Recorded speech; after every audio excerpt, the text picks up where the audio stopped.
pencipta dunia hingga diberikannya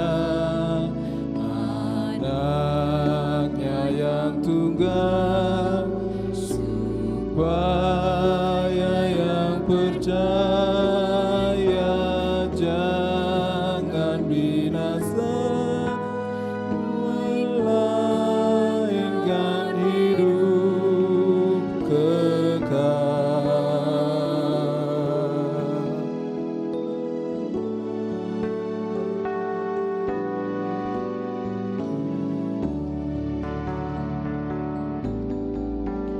For God so loved the world, He gave His only Son to die on Calvary's tree, from sin to set me free. Someday He's coming back. What glory that will be! Wonderful He loved to be.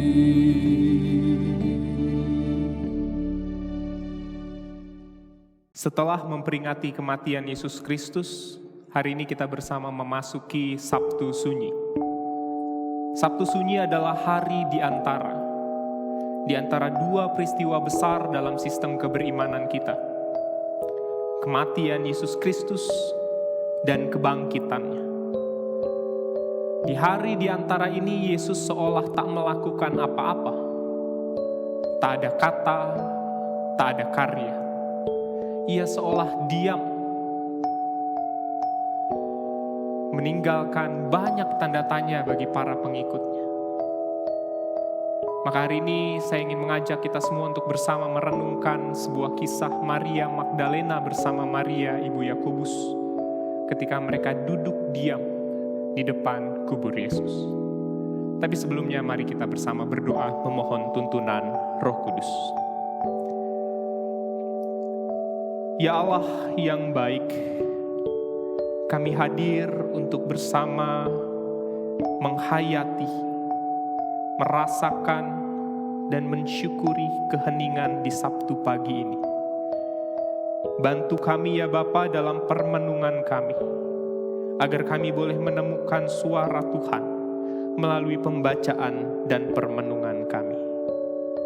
Tuntunlah kami ya Bapa, di dalam Kristus Yesus kami memohon pertolongan. Amin.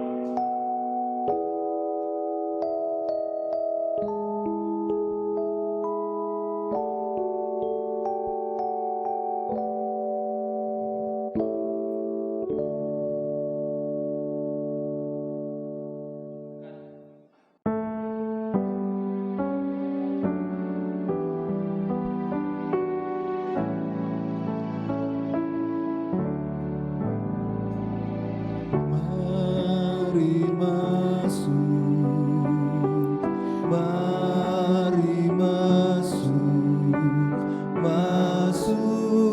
hatiku, ya Yesus, datang sekarang, datang tinggal dalam hatiku, ya Yesus.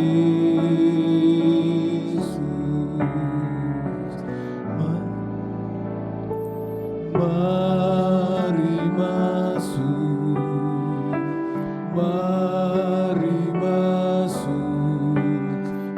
masuk hatiku, ya Yesus, datang sekarang, datang tinggal dalam hatiku, ya Yesus.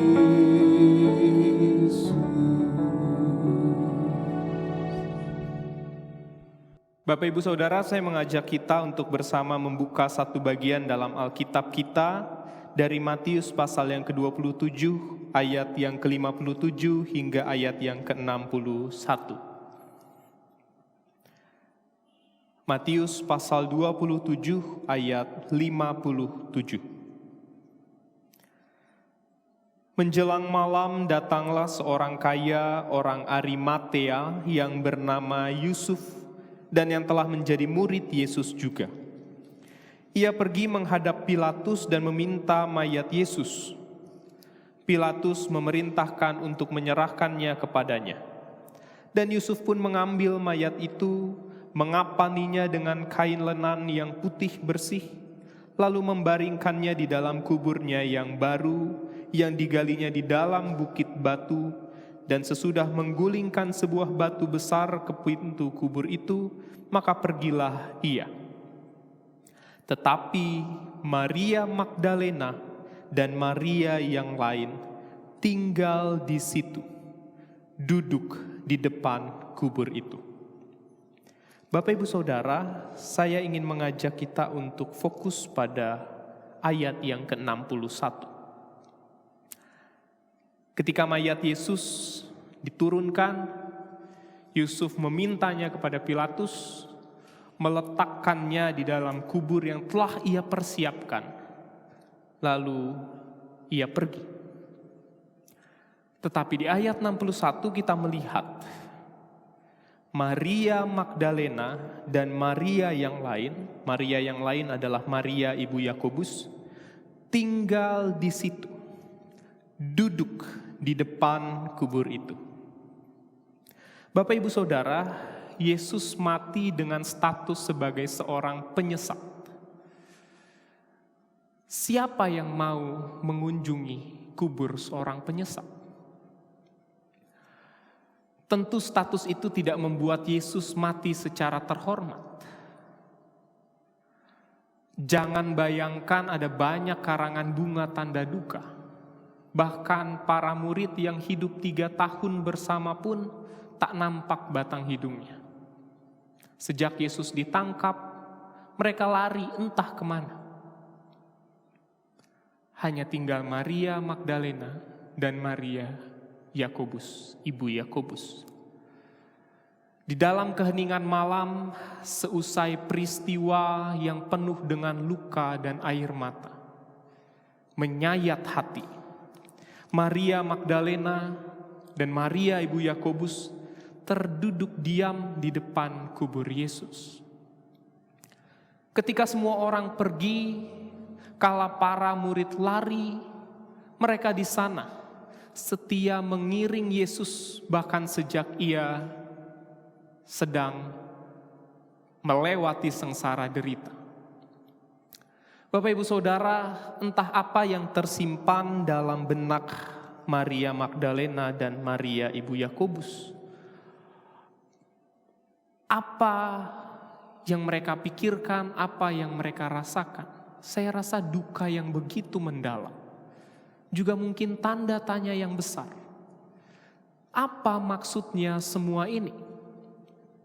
Setelah Yesus disiksa, ia nampak kalah di mata banyak orang. Maka pertanyaannya adalah, apa maksudnya semua ini?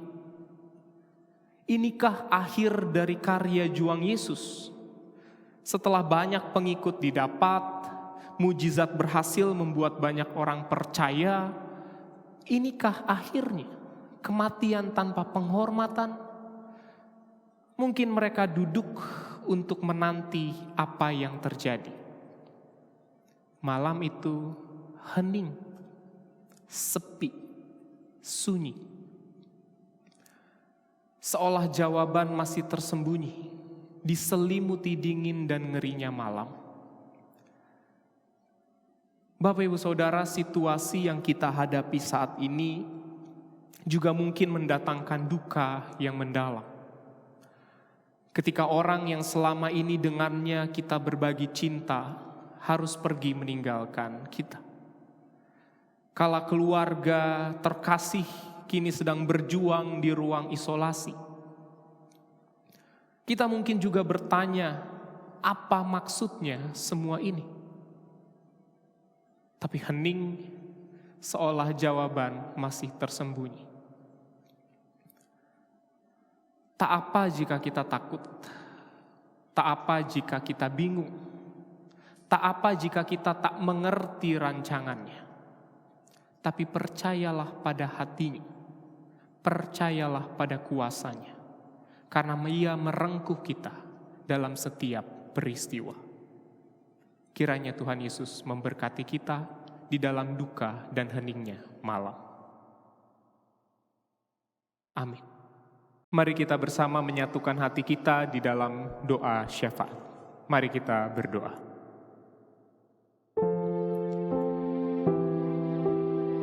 Ya Tuhan, kami berseru-seru kepadamu, karena Engkaulah tempat perlindungan kami.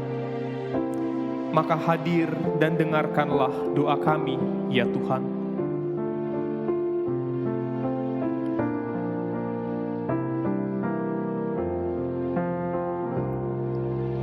Di dalam cinta dan kasih,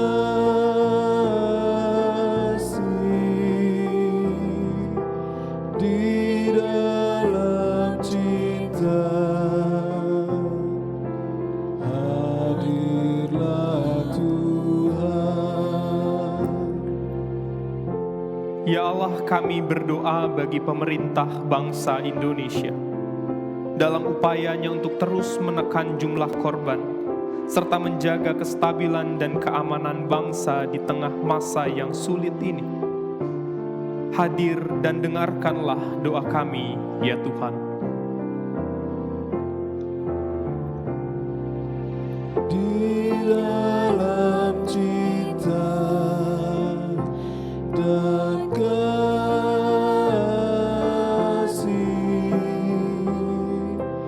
di dalam cinta, hadirlah Tuhan. Ya Tuhan, kami berdoa bagi setiap keluarga yang tengah berduka, juga bagi setiap mereka yang sedang berjuang dalam segala penderitaan. Maka Tuhan hadir dan dengarkanlah doa kami.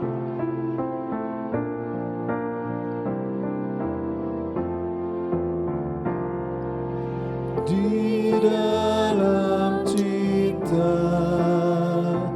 dan kasih,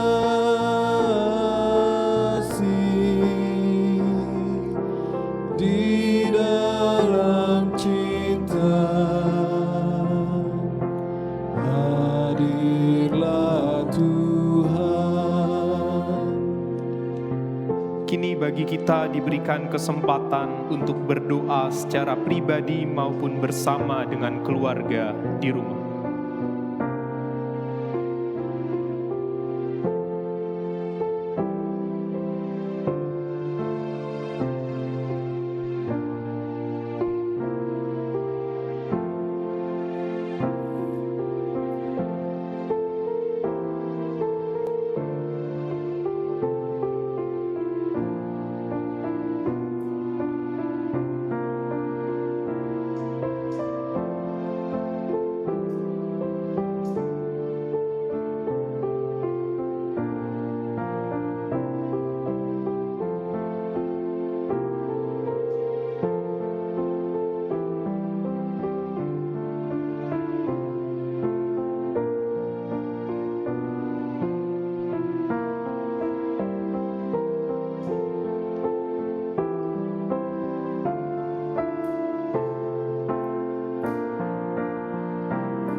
Di dalam cinta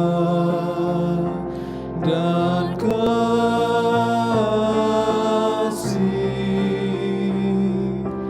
di dalam cinta,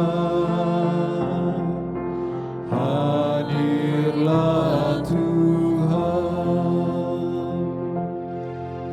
Di dalam cinta dan kasih,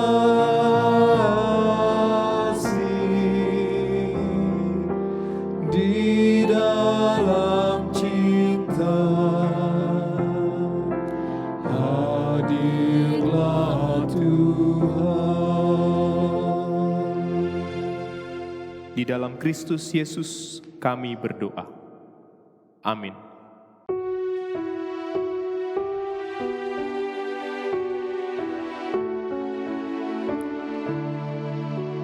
Tenanglah hai jiwaku, janganlah gelisah.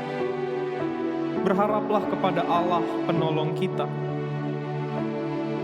Jangan biarkan penderitaan menjauhkan kita dari dekapan-Nya, karena Ia setia dan tak pernah meninggalkan kita.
Tenang dan sabarlah wahai jiwaku, biarkan Tuhan yang memimpinmu,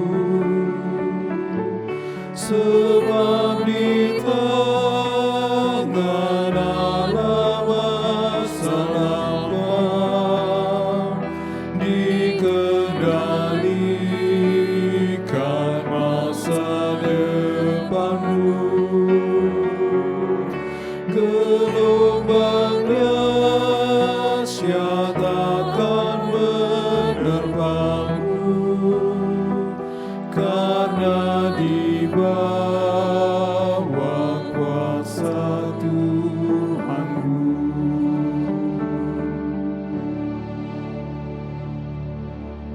Dan kini marilah kita menerima berkat dari Tuhan. Kiranya Allah berjalan di samping kita sebagai sahabat untuk menemani setiap perjalanan hidup kita. Kiranya Allah berjalan di belakang kita sebagai penolong dan pendukung kita. Kiranya Allah berjalan di depan kita sebagai penunjuk arah dan masa depan kita. Kiranya Allah berjalan di atas kita sebagai Tuhan yang bertahta dalam kehidupan kita. Dan kiranya Allah Tritunggal Maha Kudus, Bapa, Anak, dan Roh Kudus mengurung kita dengan cinta kasih dan kesetiaan, sehingga di tengah musibah saat ini kita dapat tetap memancarkan kasih Kristus. Hosiana.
Dan jadikan aku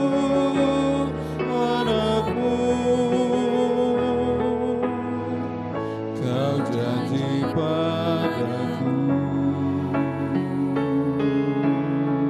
setiap peliharaku dalam suka dan duka hidupku, pimpinku selalu mendengar suaramu.